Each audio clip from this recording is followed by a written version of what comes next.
chantier. Hein, le chantier, c'est une école professionnelle en construction. Donc, avant de commencer, on va voir quelques règles de sécurité. Donc, avant de vous servir des drills, des tournevis, des sableuses, ou même des marteaux, on va attendre les explications du professeur. Le ruban mesuré, il y en a peut-être qui ne se sont jamais servis de ça. Naturellement, ça rentre assez rapidement. Donc, si à force de faire ça des tonnes de fois, à un moment donné, le ruban peut briser. Et en même temps aussi, la lame ici, c'est pas dangereux en soi, mais quand on le laisse rentrer rapidement, peut couper. Donc, on ne le laisse pas rentrer rapidement. On n'a pas besoin de mesurer grand comme ça parce que le projet est quand même relativement petit. Et pour sécuriser, pour être sûr qu'on ne se blesse pas, on a juste à baisser la clenche ici et on ne fait pas ça.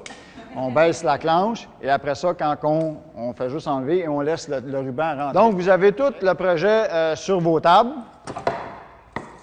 Donc, vous avez le plan en soi qui est exactement celui-ci en photo et vous avez le plan. Donc, que fait le charpentier menuisier selon vous? Il y en a-tu qui ont des idées de ça? Là, ça me prend des réponses. Bien, il va construire, admettons, la structure d'une maison. Exactement, la structure d'une maison. Ça peut faire des accessoires comme, admettons, ça, justement, des choses pour mettre des outils ou des tablettes pour faire des meubles. Exact, c'est ça. Fait que finalement, ce que monsieur parlait, connaissance en mathématiques, calcul, géométrie, pourcentage, capacité de lire des plans. Hein? Pour construire la maison, il faut être capable de lire notre plan. Capacité de travailler avec des outils de façon sécuritaire. Monsieur en a parlé. Les connaissances de l'anglais, ça peut aider. Hein? On travaille au Québec, on parle plusieurs langues. Puis quand on sort du Québec, mais on parle rien qu'une langue. Capacité de communiquer efficacement. Donc, être capable d'expliquer les choses qu'on va fabriquer, être capable d'expliquer à notre client qu'est-ce qu'on va faire. Ah! La monce à la ronde. Qui a été ça? Vous connaissez tout ça, là. Hein? Qui a fait la monce à la ronde? Il est fait comment, cette monce-là? En bois, hein? Il a fallu quelqu'un qui bâtisse ça, là. Ça a pris des ingénieurs pour calculer toutes les pentes, les courbes, mais ça a pris des charpentiers. Donc, à partir de là, on a la maison, une vraie maison, une fois que la maison est montée. On a des triangles, des rectangles, des carrés.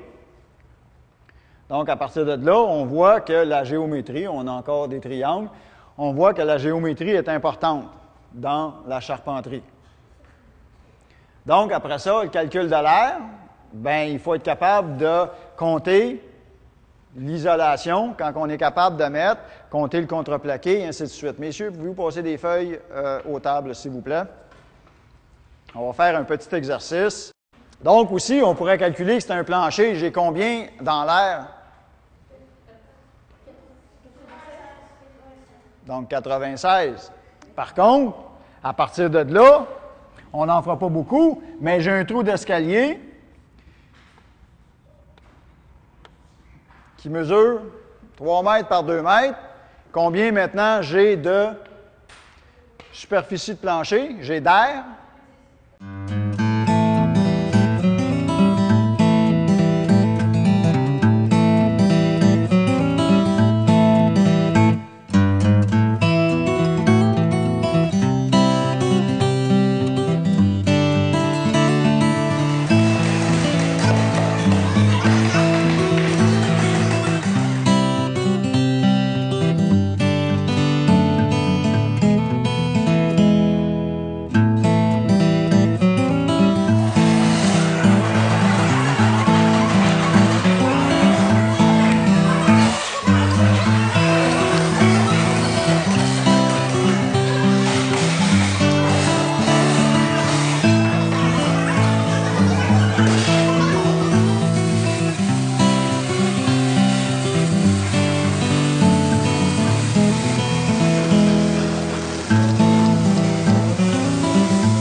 diverses matières. Est-ce qu'il y en a qui peuvent me résumer un petit peu les matières auxquelles vous avez touché? Géométrie, mathématiques. Donc, vous avez constaté que vous êtes parti de formes géométriques, vous êtes parti de rectangles. Et quand vous assemblez des formes géométriques, ça donne un solide. Donc, vous avez créé un solide. Ici, quelqu'un peut me nommer cette forme-là? Un cylindre. Vous allez pouvoir le continuer en classe et peut-être en plastique, quelque chose comme ça, pour pouvoir le finir de poncer et à ce moment-là, peut-être le peinturer comme on avait vu au tout début, d'une couleur et en tout cas l'améliorer à votre guise. Donc, je pense qu'on doit s'applaudir, hein? On a fait tout le job.